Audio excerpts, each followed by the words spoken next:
Good morning, Dr. Boffa. We're gonna talk about time management today, and I hear you're the expert on that.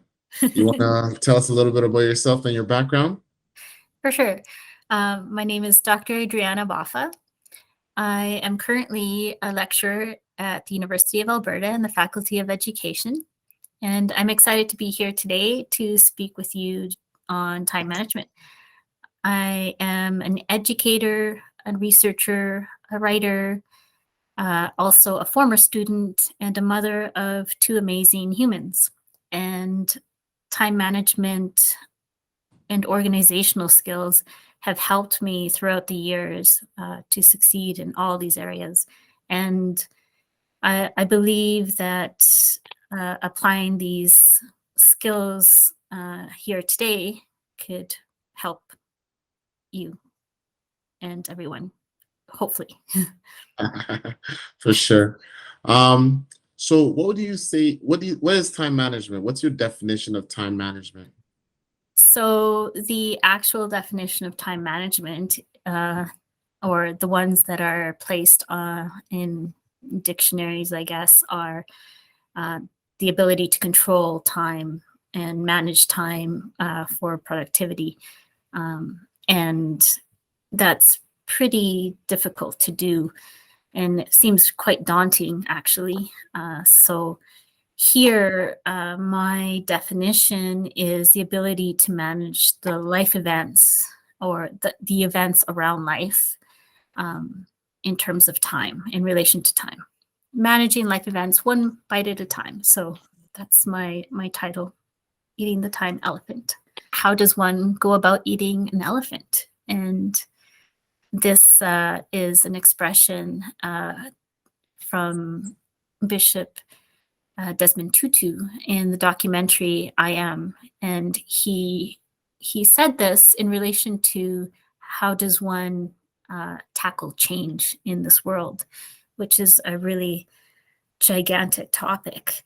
Mhm. However, um, and he said, and the response was, you eat it one bite at a time. Uh, so that means in little increments. And so, and similarly with time, time is such a big, daunting thing that how do you tackle it? Well, you go one bite at a time and you manage it little by little and you simplify it as best you can so that it seems manageable. So, and that's how I came up with the title is Eating the Time Elephant and managing your life events one bite at a time. How do we make time management meaningful to students and their situations? Okay. So it begins with understanding yourself and your relationship with time and understanding what time means to you. So, time is your relationship with time will be quite unique. And it begins with how you relate to time in the home and then how you relate to time in other contexts. So, how you relate to time at school and at work, for instance, um, those will vary. And uh, they vary culturally from one to another. They also will vary geographically. And so uh, those will have an impact. What is your relationship to time and the idea of productivity? So, what does it mean to be productive to you? So, it can mean about is it about quantity or is it about quality? Is it about comprehension and understanding, or is it about completion? Um, so, or is it about all of the above? And but then it's about understanding this might be something that you are taught in your home, but then what is it in required at school, for instance, that might be completely different? Or what is it? What does it mean in the workplace? That might be completely different as well. So understanding those needs is very important.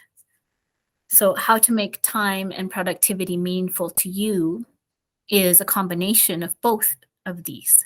So understanding your needs in relation to the needs of your context, other contexts. So the context of school or work, for instance, and bringing those two together is very important.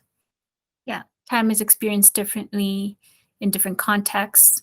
Time is unique and experienced differently by different people and individuals, and those need to be reconciled and be made meaningful by the person.